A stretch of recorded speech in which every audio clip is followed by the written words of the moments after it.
Bonjour, je vais donc évoquer aujourd'hui les différents modèles syndicaux en Europe, les origines de ces modèles syndicaux, donc dans le cadre d'un cycle de conférences qui va commencer l'an prochain en partenariat avec l'Institut d'Histoire de la CGT, d'Histoire sociale. Ça nous paraît important de revenir sur ces différentes réalités parce que finalement on peut lire ici et là, bien sûr qu'il existe des différences entre les différents syndicats européens, les différents modèles syndicaux, mais en même temps les sources historiques de tout cela, des exemples précis qui nous permettent à la fois de comprendre bien l'histoire, mais aussi des réalités ancrées sur la longue durée, qui permettent encore de comprendre des configurations actuelles. Bien, tout cela finalement n'est pas si connu que cela, c'est la raison pour laquelle nous avons décidé de faire ce cycle. Et aujourd'hui, je vais revenir sur les sources des différents modèles, quelques modèles du syndicalisme européen.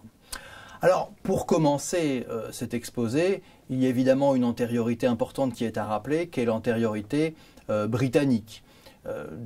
On connaît les syndicats britanniques qui s'appellent encore aujourd'hui les trade unions. Ces trade unions ont connu des premiers développements dès les années 1830. La Grande-Bretagne était alors donc la grande puissance industrielle de l'Europe.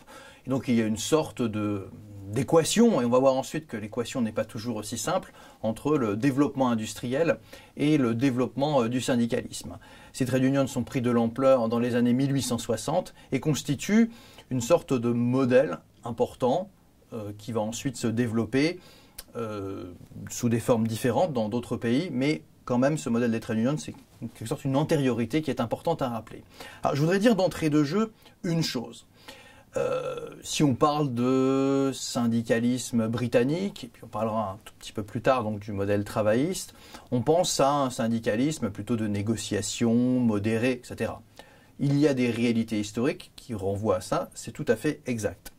Néanmoins, toute une série d'historiens ont travaillé sur les années 1840, il y a eu le mouvement chartiste, qui montre quoi? Qui montre qu'il y a eu une conflictualité des luttes sociales, des luttes de classe assez fortes aussi en Grande-Bretagne, et qu'ensuite s'est construit un modèle plus modéré, mais il n'y avait pas de fatalité à cela, c'est important de le rappeler, sinon on pense que intrinsèquement, bon, vous avez les syndicats révolutionnaires d'un côté, les syndicats modérés de l'autre. Non, c'est le résultat donc de luttes de sensibilité, de réalité sur la longue durée. Donc ça, c'est la première chose que je voulais signaler pour introduire aux différents modèles européens.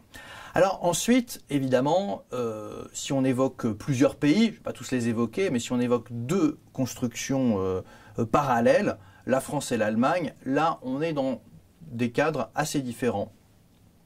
Pour dire les choses brièvement, vous savez qu'en France, une des dates clés, c'est évidemment la création donc, de la Confédération Générale du Travail en 1895, suivie donc du congrès d'Amiens, avec la fameuse entre guillemets, charte d'Amiens de 1906, avec des singularités propres. Je voudrais d'abord insister donc, sur l'Allemagne en miroir de la France. Pourquoi ? Tout d'abord, l'Allemagne, à la différence de la Grande-Bretagne, et par contre comme un certain nombre de pays du continent européen, a été traversée par une vague révolutionnaire en 1848, qui a son importance, car c'est en 1848 qu'ont surgi toute une série de revendications, des revendications nationales, des revendications sociales, et il y a une articulation très forte en Allemagne, puisque l'unité allemande n'est pas faite en 1848, bref. Et il y a des associations ouvrières qui émergent à ce moment-là, donc dans les années 1840, et tout particulièrement pendant la révolution de 1848. À ce stade, il n'y a pas ce que nous connaissons, nous, ensuite, de distinction très nette entre des structures syndicales et des structures politiques. Il y a des associations ouvrières diverses. C'est ensuite que les choses vont se décanter progressivement. Et qu'est-ce qui va se passer donc, dans le cadre allemand ?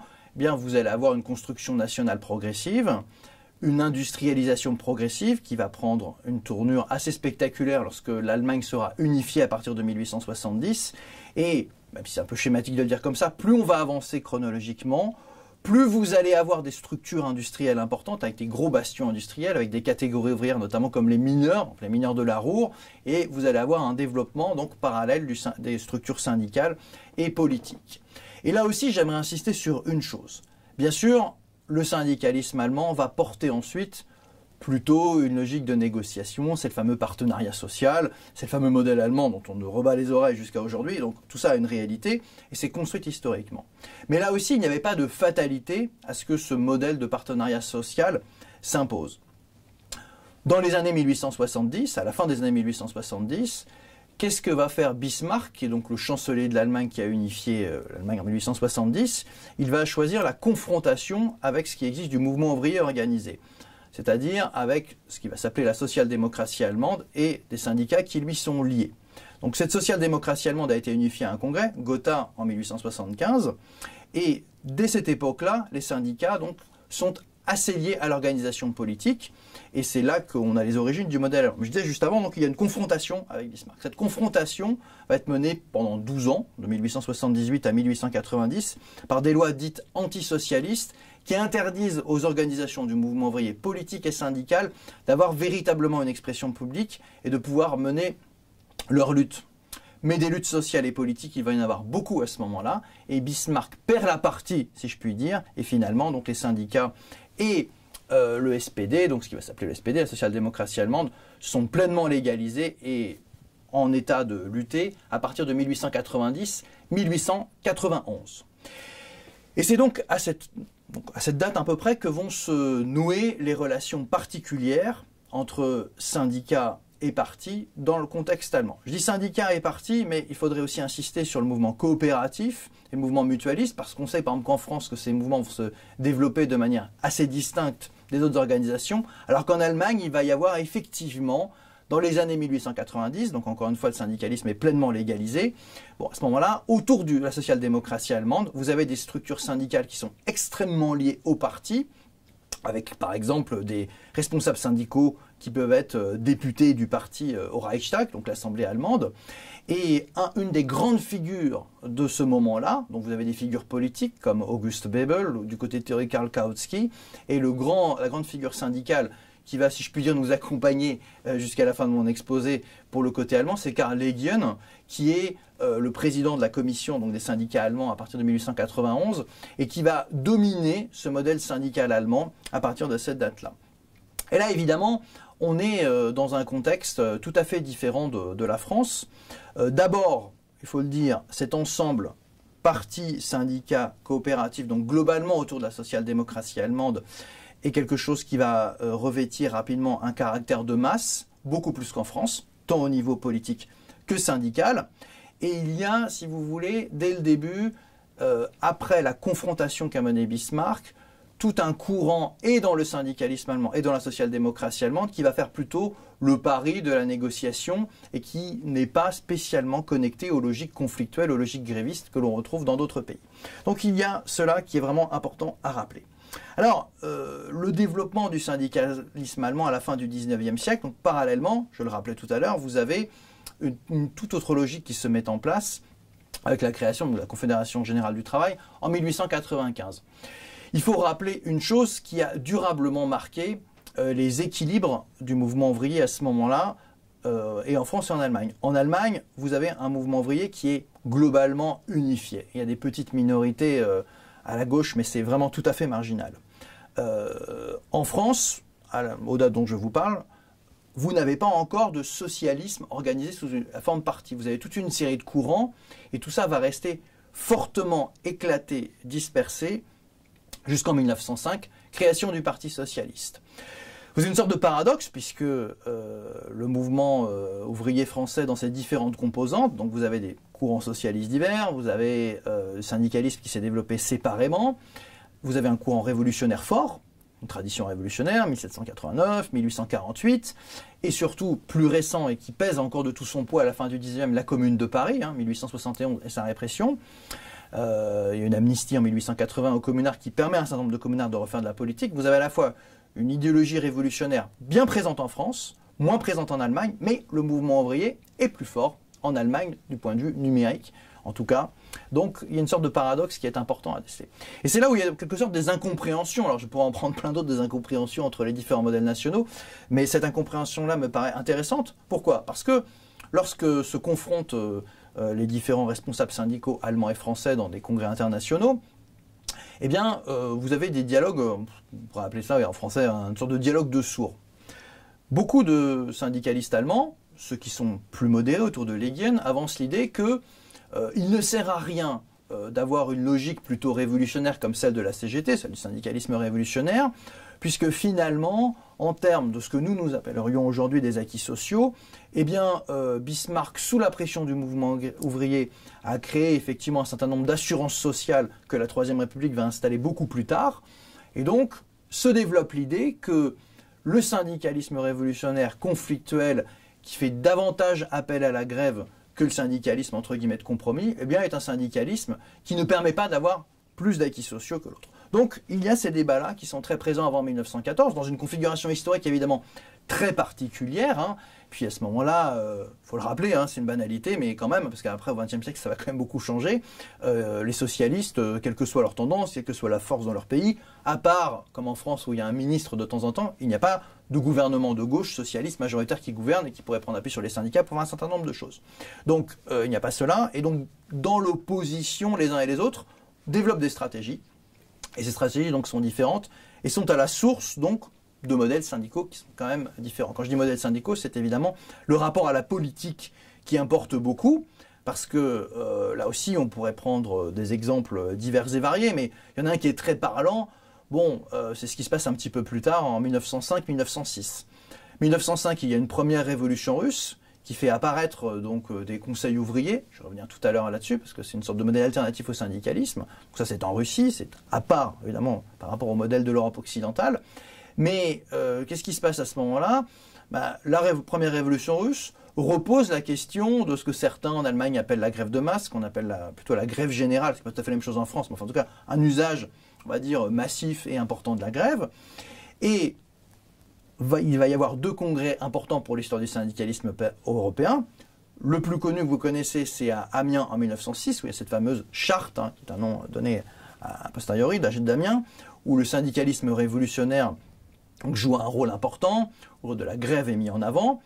Et vous avez parallèlement un congrès syndical qui se tient donc à Mannheim, donc en Allemagne, et où se pose la question, là aussi, du rapport entre syndicats et partis, et où toujours mon Karl Legien est à la manœuvre. Et là, vous allez avoir un processus qui ressemble à ce qui se passe en France, tout en étant inverse. Qu'est-ce que je veux dire par là? Eh bien, les syndicats allemands, donc encore une fois, beaucoup plus massivement implantés qu'en France, vont dire qu'il faut une autonomie du syndicat plus importante par rapport au parti. Alors, quand on parle d'autonomie, elle sera dans tous les cas moins forte qu'en France, puisqu'en France, encore une fois, il y a des développements beaucoup plus parallèles et disjoints. Mais l'autonomie syndicale vantée par quelqu'un comme Legien vise à repousser les moyens plus radicaux, comme la grève générale, qui sont avancés par certains de la social-démocratie allemande. Donc là aussi, c'est intéressant de comparer des modèles internationaux, parce que parfois, j'ai envie de dire, les mêmes mots, non seulement n'ont pas le même sens en fonction du contexte, mais avancer l'autonomie syndicale par rapport à la politique dans certains contextes, eh bien finalement, c'est pas toujours soit avoir un syndicat plus radical ou autre, ça dépend des contextes et des nations dont on parle à un moment donné. Donc ça, c'est encore une fois, à mon avis, confronter la France et l'Allemagne, c'est pas uniquement une question, voilà, c'est le pays à côté, c'est évident, il faut qu'on regarde, les modèles syndicaux sont différents, c'est que des logiques profondes au début du XXe siècle ont été mises en place, qui pèsent ensuite sur les recompositions syndicales et politiques. Alors ce qui va se passer ensuite mérite aussi intérêt. Pourquoi? Je disais à l'instant, bon, il y a quelque chose qu'on a un peu perdu de vue aujourd'hui, parce que ça nous semble désormais bien loin vu ce qui s'est passé à la fin du XXe siècle, mais à cette époque-là, ça a joué un rôle important. Bon, je dirais, il y a bon, et par ailleurs, bon, j'ai pas choisi cet axe-là principal, mais puisqu'on est sur l'année 1906, c'est l'année où est créé le Labour Party en Grande-Bretagne, le parti travailliste qui est créé à l'initiative des syndicats. Donc, si vous voulez, vous avez là aussi encore un modèle comme en Allemagne où les syndicats et les partis sont très liés, sauf que en quelque sorte, là ce sont les syndicats qui créent le parti. Donc voilà, donc vous avez des modèles comme ça qui sont présents. Oui, je disais, il y a quelque chose d'autre qu'il ne faut pas oublier. J'évoquais la révolution russe de 1905. Cette révolution de 1905 fait apparaître donc ce qu'on appelle des conseils ouvriers, donc en Russie, donc les fameux soviets, donc, qui apparaissent donc en dehors des structures traditionnelles. Mais il faut voir que là on est dans l'empire tsariste, donc avant 14, où les expressions légales des partis politiques sont extrêmement limitées, même quasiment interdites jusqu'en 1905 justement, et les syndicats tels qu'on les connaît en Europe occidentale sont quasiment tous interdits ou très marginalement existants. Et donc c'est à la marge de ces structures-là que sont créés des conseils ouvriers qui reflète une aspiration très forte démocratique à la base des ouvriers de contrôler les entreprises, de prendre le dessus sur le patronat, pourrait-on dire, et qui apparaissent donc dans un contexte très spécifique. Mais ce qui est intéressant, c'est que ces conseils ouvriers, qui ne font pas vraiment l'objet de débats en 1905-1906, même dans la social-démocratie allemande, eh bien s'accompagnent justement de grèves très fortes en Russie à ce moment-là, et il y a une vague de grèves qui déferle sur toute l'Europe continentale. Et donc, commence à se poser la question, bon, il y a le syndicalisme, il y a le parti, il y a les coopératives, il y a les mutuelles, hein, encore une fois, là, on pourrait évoquer longuement les choses, hein. Le mouvement mutualiste se développe de manière complètement autonome et largement en dehors du mouvement ouvrier en France, c'est beaucoup moins le cas dans d'autres pays. Et donc en Russie, dans un contexte encore autre, se pose la question de la grève générale, la grève de masse, et donc ces formes que l'on connaît encore mal des conseils ouvriers. Et pour avancer un tout petit peu, pour être trop long, vous allez avoir une résurgence de ces formes de manière assez vive et radicale au lendemain de la Première Guerre mondiale. Alors la Première Guerre mondiale est évidemment une charnière importante pour tous ces modèles syndicaux, sachant qu'il y a en quelque sorte des points de convergence, dans la mesure où en 1914, si on s'arrête même à la France et l'Allemagne, on pourrait intégrer la Grande-Bretagne, l'Autriche-Hongrie et d'autres pays, c'est l'union sacrée, c'est-à-dire les syndicats et les partis socialistes qui se mettent d'accord avec toutes les autres organisations pour servir, entre guillemets, la patrie à l'heure du conflit mondial. Et là, évidemment, tout ce qui est débat sur lutte de classe, grève générale et autres est complètement mis sous le boisseau, à part dans de toutes petites minorités. Donc d'ailleurs, de manière significative, en France, ce sera plutôt dans la CGT qu'il y aura des minorités hostiles à la guerre très rapidement, hein, comme Pierre Monat, qui démissionne quelques mois après le début de la guerre du Comité confédéral national de la CGT. Et en Allemagne, ce sera plus au niveau politique, hein, ce qui est logique, vu ce que j'ai dit avant. Le premier député au Reichstag à voter contre la guerre, ce sera Karl Liebknecht, donc en décembre 1914. Donc il y a des contestation, mais ceux qui misaient sur un syndicalisme, on dirait aujourd'hui plutôt de négociation et autres, comme Karl Heggen, eh bien finalement, la guerre est l'occasion de développer une sorte de réformisme social, bon, dans un contexte évidemment particulièrement tragique, et ces syndicalistes-là vont miser sur la coopération avec l'État dans le contexte de guerre. Alors, je ne reviens pas sur ceux qui pensaient que la guerre n'allait pas durer longtemps, qu'ils allaient pouvoir faire avancer les lois sociales à travers tout cela.